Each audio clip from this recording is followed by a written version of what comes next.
Financial wellness. Reach out to them for advice at 855-DON-GINO. And now back to your hosts, Don Getling and Gino Franti.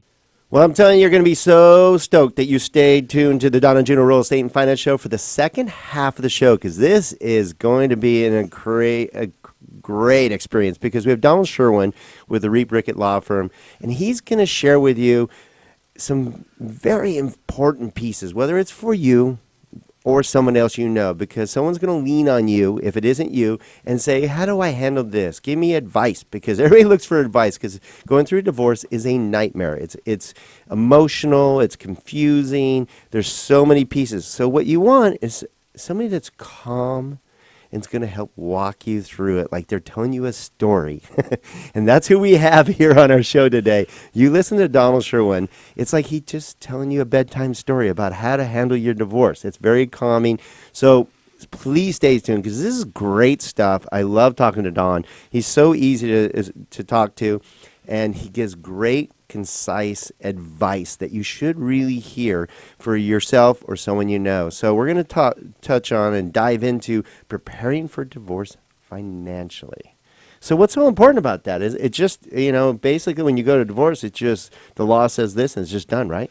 Well, that is exactly, sort of, semi, quasi correct. Right. Okay. One of the great things that I enjoy and really see about divorce litigation is that it is very much like the game of chess, which is very much like the game of war. The financial aspects of it are not necessarily where the blood and guts of the war take place, but one of the things that has always been known by every great general is that their army travels on their stomach. If you don't have enough resources to feed your army, you will lose the war. So, how do we prevent that from happening? One of the things that I counsel my clients, and I counsel all people in the world, because while, as you accurately noted, while the rate of divorce is decreasing, there is still a very good likelihood, strong likelihood, that somebody you know, if it's not you, it's your brother or your cousin or your best friend at work, is going to go through or maybe threatened with the possibility of divorce. What's the first thing they should do? That's why we have you here. Simple. Start hoarding money. Oh. Your first 2 to 3 months of divorce is going to cost you money.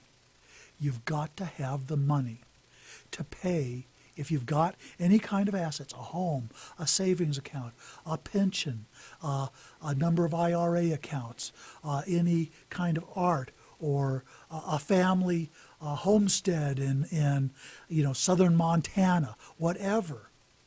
You've got to have the ability to make sure that you can find and then properly defend your rights in that. That means you've got to have a retainer for a lawyer. If you don't have much, then you don't need a lawyer. And if you're smart, what you're going to do is just what I've heard so many people say. You sit down with your mate and you say, things are not looking so good. I don't think we can stay together much longer, but I don't want us to be enemies. Here's a list of what I think are our assets and our debts. What do you think about dividing them up? Here's what I've come up with. What do you think? And then you give them a day, an hour, a week to look at it and say, I think it's all great. Or this is good, and that's good. Yeah, there's definitely differing opinions on any assets. I'm sorry. Exactly. And like I said, I can speak to this now. And it is different, where you say, no, those are of equal value. And no, that's worth more than that. And I don't know where you got that value for that. It's very tricky. It can be extremely tricky, especially when the items you're talking about they may have significant, actual, inherent financial value. But on top of that, they have very substantial family meaning.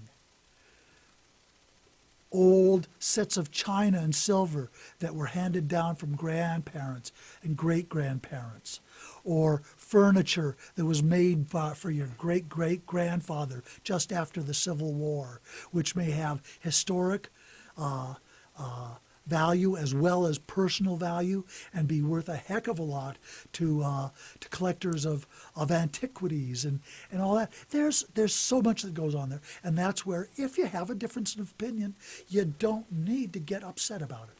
You find an expert. You pay a few $100s, you have an appraisal done. If you've got a piece of land, there are not just appraisers, but they're extremely intelligent real estate agents and brokers who can do a pretty BPO, quick right. a market study. Right. And they can whip those out in a matter of, if not minutes, hours, and inexpensively give you a realistic, real-world idea of what that real estate is worth. One of the other things that you need to do, which is incredibly important, is to find and get copies of all the information you're going to need to verify the existence and value of assets and the existence and amount of your debts.